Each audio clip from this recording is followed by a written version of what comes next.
School, college এবং বিশ্ববিদ্যালয় যেটাই বলেন না কেন, এখানে হচ্ছে গিয়ে বইয়ের পড়াগুলো পড়ানো হয়। এখানে কোনো মনুষ্যত্ব শেখানো হয় না। মনুষ্যত্ব তো শিখবে বাবা মায়ের কাছ থেকে, ফ্যামিলি থেকে।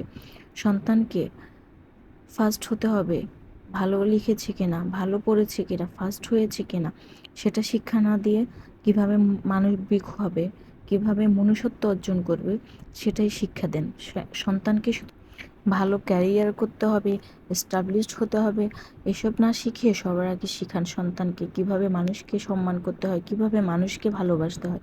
একটা পশু এত বেশি নিকৃষ্ট হয় না যেটা না এখন সর্বোচ্চ পাঠ্যদানের ছাত্ররা আজকে যেটা করেছে। এরা কখনো মানুষ না, এরা মানুষরূপী জানোয়ার থেকেও অনেক বেশি খারাপ আমি মনে করি, যার মধ্যে কোনো মানবিকতা কখনোই ছিল না, কখনো গড়ে ওঠেনি, যার মধ্যে কোনো ভালোবাসা মানুষের জন্য ছিল না, যে কিনা একটা মানুষ নামে পশু হয়ে বড় হয়েছে। তাদের বাবা মা কোনোদিন ভালো মানুষ হিসাবে ভালো শিক্ষাদান দিতে পারেনি।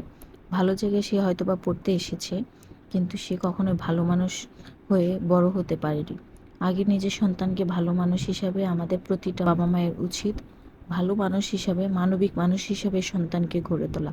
সন্তানকে প্রথম হতে হবে, বিসিএস ক্যাডার হতে হবে, এসব চিন্তা থেকে দূরে রেখে সবার আগে সন্তানকে ভালো মানুষ হতে হবে, এটাই শিক্ষা দেন। চোখের ঘুম এবং মনের শান্তি কেড়ে নিয়েছে আজকের এই ঘটনাটি।